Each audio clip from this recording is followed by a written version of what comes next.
կոնկրետ տրամաբանության մեջ է դրված։ Միջարը չնայած երկարում է, բայց ես ուզում եմ մի օրինակ բերեմ, որ նաև հանրությանը պարզ լինի, թե ինչի մասին է խոսքը։ Ինձ համար շատ տպավորվել է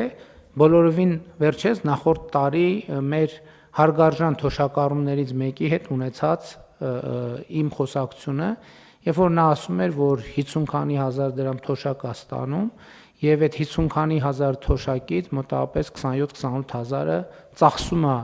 տունը տաքացնելու վրա, բայց արդյունքում տունը չի էլ տաքանում։ Եվ ինքը ասում էր, որ հիմա դու պետք է կառավարությունը թոշակը բարձրացնի, որպեսզի ինքը գոնե կարողանա տաքանալ։ Ես սկսեցի հետազոտել այդ իրավիճակը կոնկրետ հասցեով, կոնկրետ տնով։ Եվ ես արձանագրեցի ինձ համար, եթե մենք օրինակ վերցնենք եւ 20000 դրամով բարձրացնենք թոշակը, նույն քաղաքացին էլեկտրական էներգիայի վրա եւ տուն տաքացնելու վրա ծախսելու արդեն ոչ թե 27000 դրամ, այլ ծախսելու է 35000 դրամ, բայց տունը միևնույնն է չի տաքանալու, որովհետեւ այդ տանը կան բազմաթիվ խնդիրներ, սկսած պատուհաններից, վերջացրած դռներով եւ այլն, վերջացրած պատերով եւ այլն եւ այդպես շարունակ։ Եվ հետեւաբար մեր խնդիրը մենք սովորաբար ինչով ենք գնում, ասում ենք դե 27000 դրամը քիչ է տունը տաքացնելու համար, եկեք ծախսենք 35000 դրամ, բայց մեկը 35000 դրամով էլ տունը չի տաքանում, միևնույնն է, որովհետեւ տունը տաքացնելու համար մենք ընդհակառակը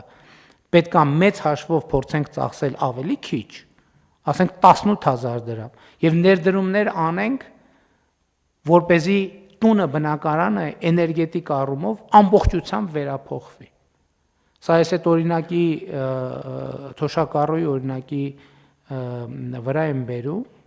ինչու, որովհետև ես հետո մեր գործընկերներին այդ խոսակցությունից հետո խնդրել եմ գնալ հետազոտել տունը, տալ եզրակացություն, թե ինչն է խնդիրը, ինչպես կարող ենք, եւ մեր եզրակացությունն էր, որ փողի ավելացմամբ, ուղղակի զուտ փողի ավելացմամբ մենք խնդիրը չենք լուծելու։ Մենք ընդհակառակը կարող ենք, եթե մենք անենք պատշաճ ներդրումներ, որը իհարկե այլ տրամաբանություն է ենթադրում, մենք ընդհակառակը էլեկտրական էներգիայի կամ տուն տաքացնելու վրա կծախսենք ավելի քիչ եւ կունենանք ավելի տաք եւ ավելի հարմարավետ բնակարան։ Եվ սա է էներգետիկ վերափոխման